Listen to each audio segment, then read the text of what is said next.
Terima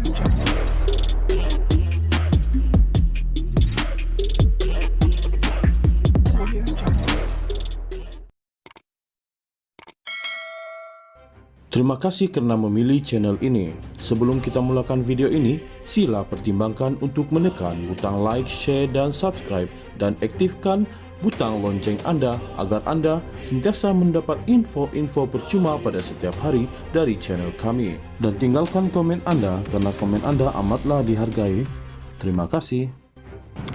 Dari hari pertama, pengurusi Pakatan Harapan PH, Datuk Seri Anwar Ibrahim mengangkat sumpah jawatan sebagai Perdana Menteri ke-10 di hadapan Yang di-Pertuan Agong Al-Sultan Abdullah Riayatuddin Al-Mustafa Bilal Shah di Dewan Singgasana Kecil Istana Negara pada 24 November 2022. Cakap-cakap untuk kerajaannya ditumbangkan secara demokratik atau sebaliknya tidak pernah berhenti.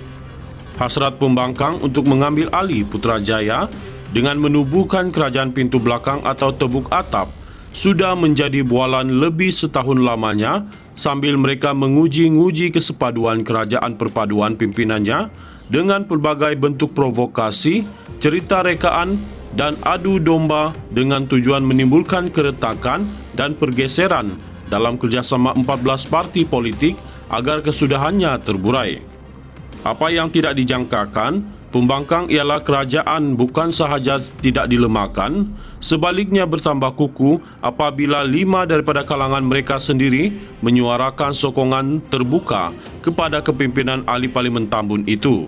Belum pun lama reda kegairahan daripada tindakan ahli Parlimen Muar, Syed Saddiq Syed Abdul Rahman, mengisytiharkan keluar daripada blok kerajaan pada 10 September 2023. Tekanan kemudian berbalik kepada Perikatan Nasional PN. Dengan majoriti dimiliki Anwar berkurang 1 daripada garis 2/3 sebanyak 148 kerusi ketika itu, pembangkang menjangkakan atau sekurang-kurangnya menguar-uarkan ketika itu adalah permulaan kepada kejatuhan kerajaan perpaduan. Betapa tersilap besar dan betapa mereka telah merendah-rendahkan kemampuan Anwar Ibrahim. Sindiran bekas Perdana Menteri Tun Dr. Mahathir Mohamad Jumaat lalu bahawa usaha politik langkah melangkah atau kerajaan pintu belakang adalah kepakaran ketika mengulas mengenai langkah Dubai. Boleh juga dilihat dari sudut positif sambil mengingatkan semua pihak mengenai gerakan sama pada 16 September 2008 serta langkah Kajang sekitar 2013 hingga 2014 yang dikaitkan dengan Anwar ketika mengetuai pembangkang sebelum ini. Ia menyerlakan fakta bahawa Perdana Menteri sebenarnya jauh lebih berpengalaman dalam hal itu. Di kerusi Perdana Menteri, di pembangunan Perdana Putra Putrajaya, Anwar Ibrahim juga memiliki segala instrumen kerajaan untuknya mendapatkan apa juga maklumat mengenai apa juga sebarang rancangan pembangkang untuk menumbangkan kerajaan dari peringkat ia mula diilhamkan tanpa perlu menunggu hebahan Jabatan Komunikasi JKOM yang menerbitkan gempar terhadap langkah Dubai 29 Disember lalu. Berkaitan maklumat seumpamanya, Perdana Menteri hanya perlu arahkan dan akan dapat semuanya. Kalaupun ada sedikit kerja di pihaknya, ia hanyalah untuk memastikan kesahihannya. Lantas, apabila dilaporkan kemarin bahawa Anwar Ibrahim menunjukkan sikap acuh tak acuh terhadap soalan wartawan kepada dakwaan Ketua Pengarah Pilihan Raya PN Sanusi Nor, kononnya gabungan pembangkang itu sudah mendapat jumlah mencukupi untuk menumbangkan kerajaannya, tiada apapun yang harus dihairankan. Anwar Ibrahim harus sudah awal-awal lagi dapat menghidu satu lagi pembohongan Sanusi daripada membiarkan tidur malamnya terganggu oleh perkara itu.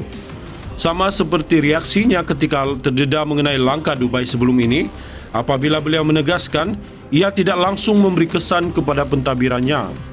Perdana Menteri menyerlakan semula sisi dirinya yang tidak mudah goyah selama berpengalaman menjadi ketua pembangkang pada masa lalu. Diserang dan diasak bertalu-talu pun, beliau masih memperagakan ketenangan sebelum mengambil gilirannya untuk menyerang balas. Itu Anwar yang semua orang kenal, kental dan tidak mudah koyak. Sisi sebenarnya yang tidak disukai pembangkang hari ini. Mereka mengharapkan beliau akan mudah melata dan seperti kata sesetengah orang politik, meroyan.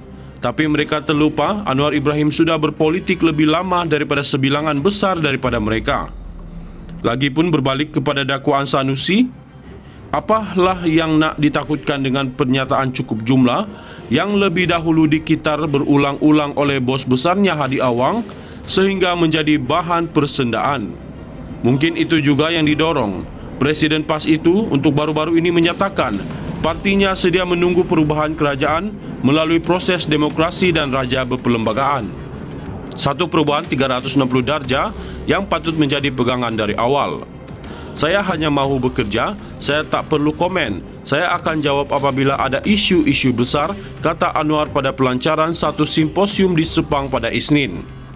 Jika tidak difahami, Sanusi atau sengaja enggan dimengertikannya, maksud Anwar itu ialah dakwaan terbaru kononnya Perikatan Nasional PN sudah pun menghimpun secukup akuan berkanun dan hanya menanti hari untuk direalisasikan bagi menukar kerajaan bukan pun satu isu penting yang wajar diberi perhatian. Digelar timbalan Presiden PKR, Rafizi Ramli sebagai badut, orang pun tahu Sanusi kesudahannya akan mendakwa beliau sekadar melawak mengikut cara orang Kedah jika apa yang didakwanya itu tidak menjadi. Atau seperti apa yang didakwanya, langkah Dubai hanyalah sebagai dummy sedangkan langkah sebenar adalah berbeza. Barangkali juga Sanusi adalah dummy sebenar terpulanglah. Sisi berbeza Anwar ini ketika sudah bergelar Perdana Menteri mungkin pertama kali ditunjukkannya ketika bertikam lidah dengan Ahli Parlimen Putrajaya Razi Jidin sewaktu sesi penggulungan kajian separuh penggal KSP Rancangan Malaysia ke-12 RMK-12 di Dewan Rakyat pada 19 September tahun lalu. Ketika menegaskan di NAA Timbalan Perdana Menteri Zahid Hamidi adalah keputusan Peguam Negara mengikut perkara 145/3 Perlembagaan Persekutuan dan beliau menafikan campur tangan. Anwar Ibrahim turut memetik Razi sebagai anggota pentadbiran terdahulu yang turut pernah membuat keputusan di NAA dalam beberapa kes terdahulu. Diteriak dan ditempikkan oleh Razi supaya menarik balik kenyataan itu. Anwar Ibrahim menyerlakan ketegasannya sehingga berlaku pertikaman lidah antara pihak pembangkang dan kerajaan berlarutan kira-kira setengah jam sebelum Razi Jidin akhirnya diarahkan speaker meninggalkan Dewan. Di sebalik banyak berdiplomasi selepas mengambil alih teraju kerajaan, Anwar Ibrahim sesekali menunjukkan kekentalan dan kegarangannya ketika menjadi ketua pembangkang belum lekang sepenuhnya. Lebih-lebih lagi apabila keadaan menuntutnya mengulangi berbuat demikian. Konon juga, pembangkang berura-ura mahu menjayakan langkah menukar kerajaan sebelum tempoh Sultan Abdullah yang di Pertuan Agong tamat pada 31 Januari.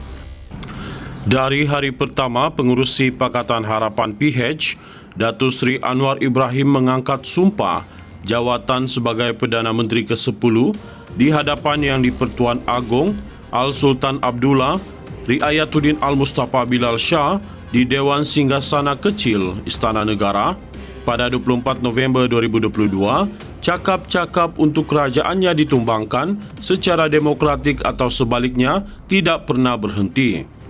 Hasrat pembangkang untuk mengambil alih Putrajaya dengan menubuhkan kerajaan pintu belakang atau tebuk atap sudah menjadi bualan lebih setahun lamanya sambil mereka menguji-nguji kesepaduan kerajaan perpaduan pimpinannya dengan pelbagai bentuk provokasi, cerita rekaan dan adu domba dengan tujuan menimbulkan keretakan dan pergeseran dalam kerjasama 14 parti politik agar kesudahannya terburai.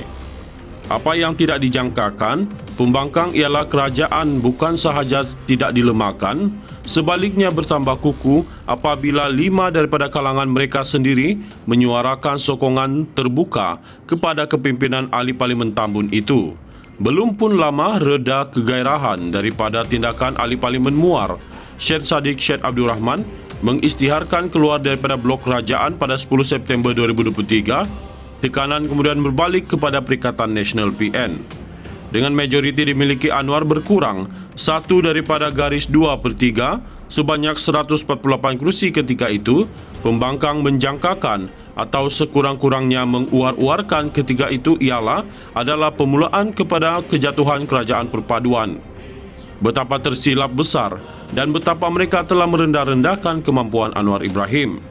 Sindiran bekas Perdana Menteri Tun Dr. Mahathir Mohamad Jumaat lalu bahawa usaha politik langkah melangkah atau kerajaan pintu belakang adalah kepakaran ketika mengulas mengenai langkah Dubai. Boleh juga dilihat dari sudut positif sambil mengingatkan semua pihak mengenai gerakan sama pada 16 September 2008 serta langkah Kajang sekitar 2013 hingga 2014 yang dikaitkan dengan Anwar ketika mengetuai pembangkang sebelum ini. Ia menyerlakan fakta bahawa Perdana Menteri sebenarnya jauh lebih berpengalaman dalam hal itu. Di kerusi Perdana Menteri, di pembangunan Perdana Putra Putrajaya, Anwar Ibrahim juga memiliki segala instrumen kerajaan untuknya mendapatkan apa juga maklumat mengenai apa juga sebarang rancangan pembangkang untuk menumbangkan kerajaan dari peringkat ia mula diilhamkan tanpa perlu menunggu hebahan Jabatan Komunikasi JKOM yang menerbitkan gempar terhadap langkah Dubai 29 Disember lalu. Berkaitan maklumat seumpamanya, Perdana Menteri hanya perlu arahkan dan akan dapat semuanya. Kalaupun ada sedikit kerja di pihaknya, ia hanyalah untuk memastikan kesahihannya.